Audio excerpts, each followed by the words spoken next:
Hello, the humans, hippies, earthlies, whoever you are, wherever you are, whatever you're doing and whoever you are lucky enough to be doing it too. I'm Bushka on Blitz, and I am back with another dose of love. This is the second time around Subs Replay Sunday. Say it like you mean it. And this is Lysander, Tyder, or LT as I shall henceforth call him. He is a Norse god from the Norse clan, but he didn't put any decent sound on this video. So I'm going to get the house band here, Johnny and the Spawn Campers, to kick this one off with a little bit of drum and guitar. Oh, it's great stuff, Johnny. You knew exactly what I was talking about.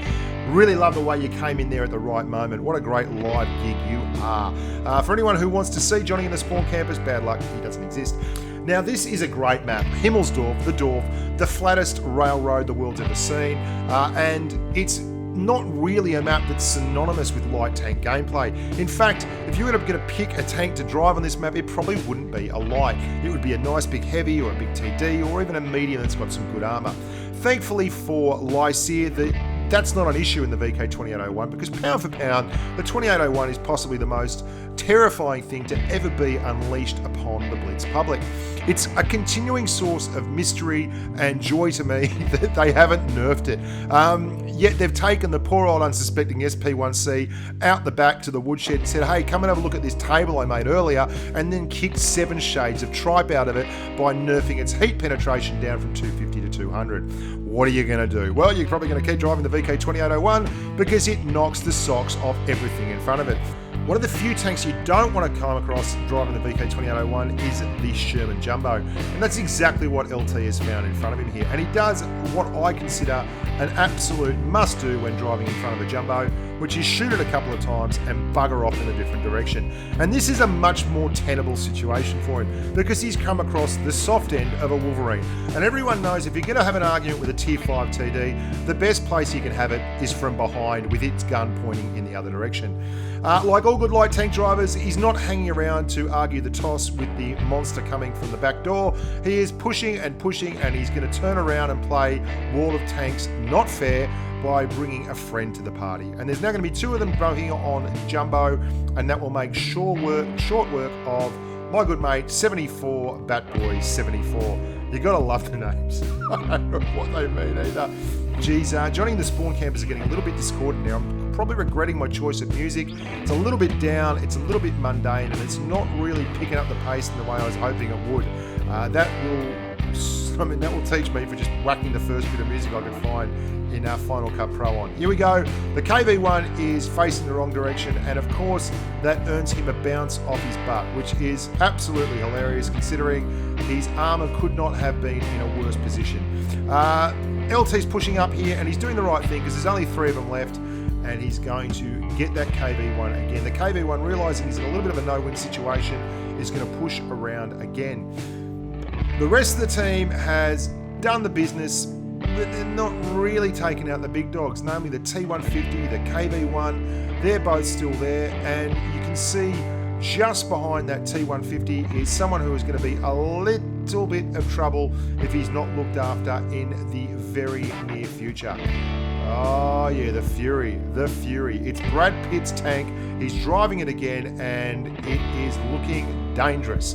Everyone knows that the Fury can take on a Tiger and destroy it at will. I've watched the movie, it has to be true. That doesn't matter though, LT is going to do the business, nut the T150, and then using his light tank skills, drive around here, put himself in a wonderful position and get some shots on the same KV1 that failed to shoot him before. The KV1 remedies the situation and dumps a load of love on LT. This is what I really like. When you're in a light, why not go deep? Why not go far? Why not go long? He gets a nasty little bump from the Fury, returns serve and says 15 all umpire. What do you think of that? And then keeps on driving. He's going to wait for his camera to reset, get as far away as possible, and just use the range to his advantage. That Fury is a medium tank, he's not a light, so he is going to lose the spotting war, which is great if you're in a VK2801, and another reason why this is quite possibly the most overpowered tank in the game. The KV1 was in the cap, he was trying to win on a cap, I don't know why, but he's not trying to win anything anymore.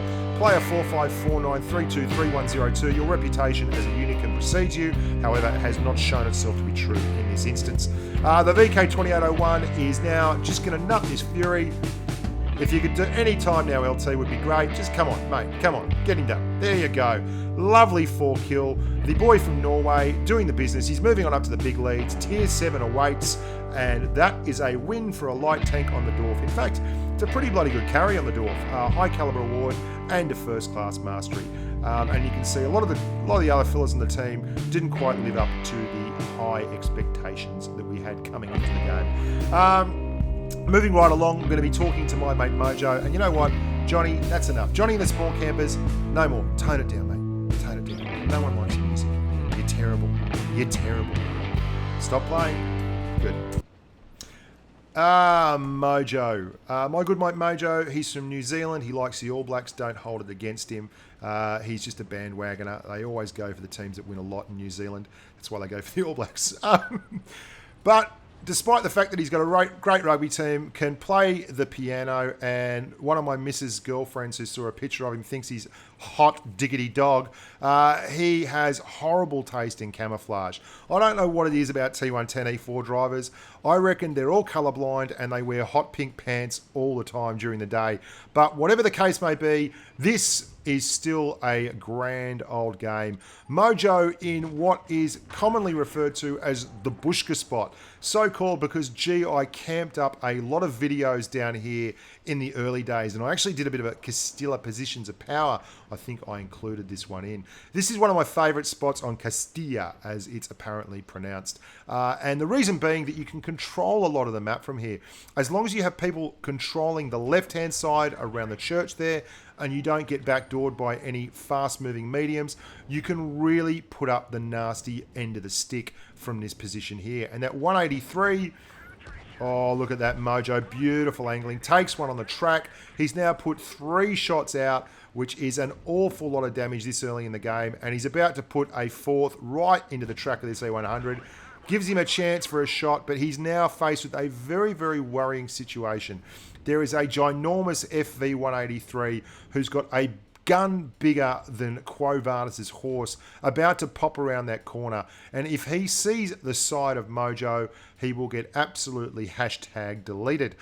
That's why Mojo's set up. He's very, very still. He's let Camo come in. He's got the binoculars going, and he's just playing the waiting game. There he is.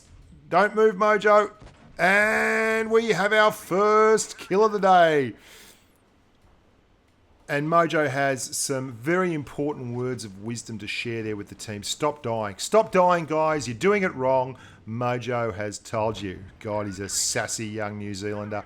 He puts one into the side of the E75.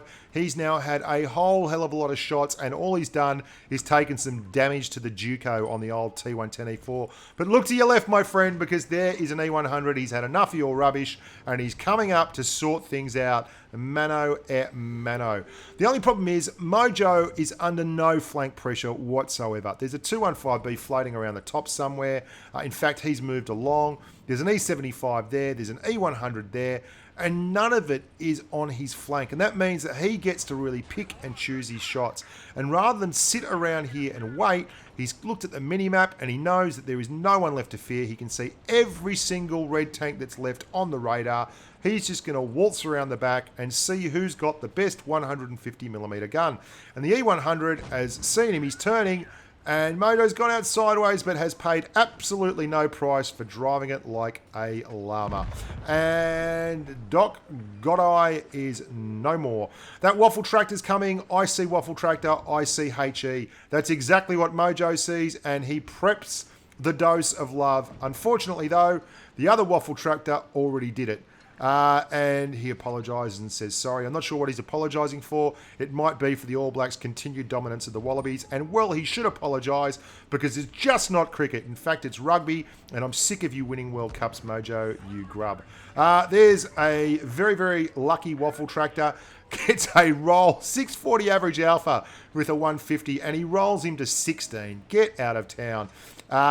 Here we go. The ST1 is pushing up as well. I'd show a little bit of track too if I was Mojo. You've got plenty of hit points in the bag. The Juco's hardly even scratched, and there's 3 tanks to kill. There you go, into the lower plate. That ST1 misses a golden opportunity. And you'd have to think the fact that the E100 and the ST1 have both missed him coming out sideways means that he has the power of invisibility. And I've talked to some of his mates and they say that is indeed the case. Quite often on a Saturday night he will go out and there will be hundreds of women in the bar and none of them will see him at all. So good on you, Mojo. It's good to know that you're using your superpowers for something other than stealing stuff out of banks and the off license. He's pushed forward for the end of the game, big kill, T54E1, and he is going to lay down the love. The 54E1 is in an absolutely tremendously hopeless position, and as such reacts accordingly, which is drives around in front of Mojo and just gets generically wrecked. Not much he could do there, absolutely nothing in fact. 101 AD, and 101 AD, very nice clan, but that guy's in FR. I don't know what's going on there. That's Mojo, that is the T110E4, and that is an awful lot of hot tamale. 6,227 damage is a whole lot of damage. But wait, kids, there's a lot more coming down the pipe. He's with his good mate Feng. Good on you, Mojo. Also gets 1,309 spotting damage and 2 kills. Look at that horrible taste in tank dressing from the Mojster. We now have longtime friend of the channel, Slava, or Unkindest as he was called in game. He's in Phoenix and he is, just like Mojo, completely bereft of dress sense. Have a look at that. It looks like someone's taken a T110E4 and wrapped it up in rubber bands and thrown it back into the game. Go back to the stationery cupboard, give them back, and stop stealing the paper clips, Slava. Unkindest is here on the monster map, Port Bay. Now, Port Bay is one of my favourite maps. I like it a lot because it offers 2 very, very distinct routes. Generally, you'll get your mediums and such going the far flank and your heavies and such going the port area. When it is in a supremacy mode, though, you get that C cap, and it's quite important. And you can often cap it without holding the far flank and then move along and leave it alone. And that's exactly what the good guys, the green team, are going to do here. They're pushing for that C, and since they removed a couple of hills on this map, the best Unkindest can really do is mosey around here and put himself in a firing position with 2 different caps in view. He can support C, or he can bash people that go to B, absolutely nasty in the side of the head with his 150mm cannon of American rebalancing. And that's exactly what he was looking at there. They've got C, and rather than push down to A on his own, where he will be facing the whole of the enemy team, because obviously they're all unspotted, he is going to take up a spot here overlooking all the caps and be in a lovely position. Look at that. He's got soft cover there. He has a hill to work with to use his gun depression and his strong armor profile. And he's got his good mate in the T110A3 who can do a bucket load of damage as well and is tough as they come. I'm a big fan of the T110A3 despite the fact that it is a pretty unsophisticated weapon. There's nothing wrong with unsophisticated weapons in my book. Have a look at the FV215B183. Now, this fella here makes the right choice. He shoots Unkindest, and Unkindest just goes for the quick shot there. He really wasn't going to get that one. As soon as the 62A started pulling back down, the auto-aim followed him down, and that was no good for anyone. Oh, have a look at them apples! Get rebalanced and get rebalanced in a big way. The Rubber Band King has just ammo-racked that poor old 62A. That was pretty grim because the 62A up until then was playing the absolutely perfect little bit of love. A great game to be playing. I don't know why there's an STA1 in this map either. Someone is being a complete joker. So you've got to love it though. There is an STA1 and there is also an IS3. It's like, hello, we're clowns. We're here to play. Unkindest has had a dream run so far. He's taken a little bit of punishment from that T62, but he's managed to push back, and his good mate in the T110E3 is doing the right thing and absolutely scooting down the left-hand side there, which means that E100 has to bugger off. Oh, hello. How would you like to be an IS3 right now? Hats off to that IS3 for actually penning the E4. I really am impressed with that, but it's not going to give him much love because he's got... Oh, that was ugly. There's not much left of him. They'll be scraping him off the pavement after this one. Unkindness loads the HE. Oh, watch this, boys and girls. Come on. Yeah, that's how we like it. In $1,000 denominations. Absolutely monstrous. The Rubber Band King, the badly dressed T110E4, is wreaking havoc all across the world tonight. And he's looking for another bit of love here. He's pushing up. He wants to get past, but the T110E3 is having none of it. They're jiggling, they're wiggling. It's like two elephants dancing. He's in the cap. He's got to be in the cap. He's got to stop him from earning credits in the cap. He does so. His platoon mate Spax one, tracks him. Another big one. They need one more hit. Come on. Someone shoot that E3 and shoot them ASAP. Big, bada, boom. What a game. That's Subs Replay Sunday. I'm Bushka on Blitz. Thank you for watching. I hope you enjoyed it. Lots more coming down the pike. Make sure to subscribe to the channel. 8K will always put a smile on the face. Listen to the podcast, like the videos, and as always, stay safe on the battlefield.